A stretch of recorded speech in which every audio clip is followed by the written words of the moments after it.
Hello বন্ধুরা, তোমরা সবাই কেমন আছো? আশা করি ভালো আছো। আজ তোমাদের আমি সবজির খোসার কিছু সহজভাবে ব্যবহার তোমাদের বলবো, তোমাদের সঙ্গে শেয়ার করবো। আমি যেভাবে শেয়ার করি, যাদের হাতে খুবই কম সময় তারা সবজির খোসা, আমাদের রান্নাঘরে অনেক সবজির খোসা আমরা ফেলেই দিই, কিন্তু এগুলো দিয়েও কিন্তু গাছের প্রয়োজনীয় পুষ্টি, গাছকে সুন্দর সতেজ রাখতে কিন্তু আমরা এই সবজির খোসা গাছে ব্যবহার করতে পারি। যে কোনো গাছে, ফল গাছ, সবজি গাছ, ফুল গাছ, যে কোনো গাছে ব্যবহার করতে পারি।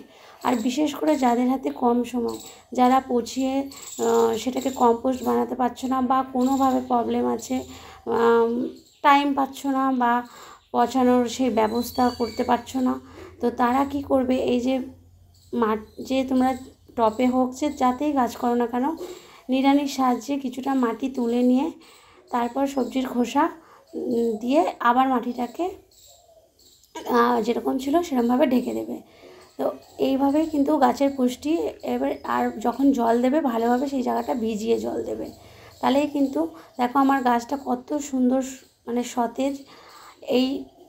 এই যে আর একভাবে দিতে পারো, যে বোতল কেটে, বোতলটা উল্টো করে মাটির মধ্যে পুঁতে দিয়ে তার মধ্যেও সবজির খোসা প্রতিদিন দিয়ে দিতে পারো। এতেও কিন্তু পচে যে ছোট ছিদ্রটা আছে বোতলের, সেখান থেকে গাছের পুষ্টি নিয়ে নেবে।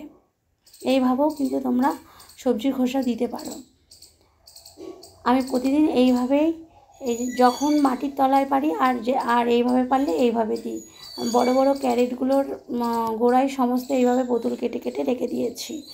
আর দেখো আমার এই তুত ফল গাছটা কত সুন্দর হয়েছে। এই সবজির খোসা ভেজানো জল, এই সবজি খোসা দিয়েই কিন্তু এত সুন্দর হয়েছে। এটা হচ্ছে হলুদ কালারের স্থলপদ্ম, এটাও খুব সুন্দর হয়েছে। আর এই যে আর একভাবে দিতে পারো, এই যে আমি সবজি খোসা এই যে ভিজিয়ে রেখেছিলাম, একটা যে কোনো জায়গায় ভিজিয়ে রাখবে, 2-3 দিন ভিজিয়ে রেখে সেই জলটাকে ওপর তুলে নিয়ে ওর সঙ্গে আরও কিছু জল মিশিয়ে, ধরো 1 মাগ দিলে, তো তাতে আরও এই যে বালতির প্রায়, এই যে এইসব বালতিগুলোর 1 বালতি জল, 1-1.5 মগ সবজির খোসার জল ভিজিয়ে তোমরা অন্যান্য গাছে দিতে পারো। আমি বেগুন গাছ, ফুল গাছ, সমস্ত গাছেই আমি দেখো পুঁই শাক লাগিয়েছি, পুঁই শাকও আমি ছাদে করছি। তো এইভাবেই কিন্তু তোমরাও তোমাদের গাছকে সুন্দর রাখতে পারো। আর যত পারবে কম রাসায়নিক সার কম ব্যবহার করবে। আর এই যে এইভাবেও দিতে পারো, প্লাস্টিকের ভেতরে সবজি খোসাগুলোকে ঢুকিয়ে তারপর একটু 2-1টা ছিদ্র করে নেবে, দিয়ে যে কোনো গাছের গোড়ায় রেখে দেবে। আর যখন জল দেবে তখন এই চিকটাকেও ভিজিয়ে দেবে।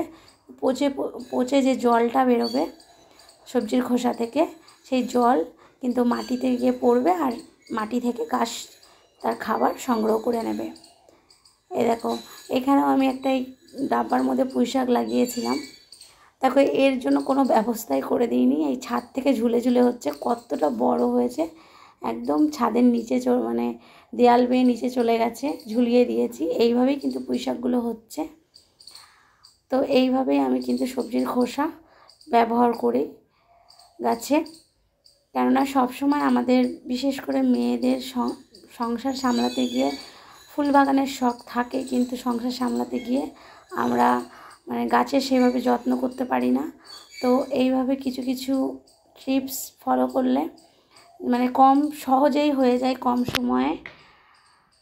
আর আমি এই যে রঙ্গন গাছটাও তোমরা জানো, আমি বেশিরভাগই মাছের আঁশ, মাছের খোসা, মানে যেগুলো ফেলে দেয় মাথা টাথা, এইগুলোই আমি দিয়েছি। এর আগেও আমি ভিডিও ছেড়েছি। আর কত সুন্দর ফুল ফুটেছে।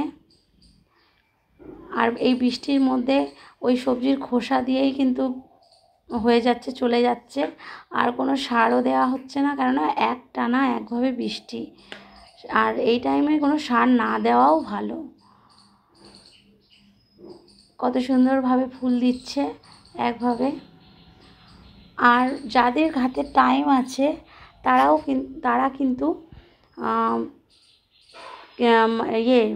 সবজির খোসার কম্পোস্ট বানিয়ে দিলে বেশি ভালো হয়। সেই মাটিটায় খুব সুন্দর গাছ হয়।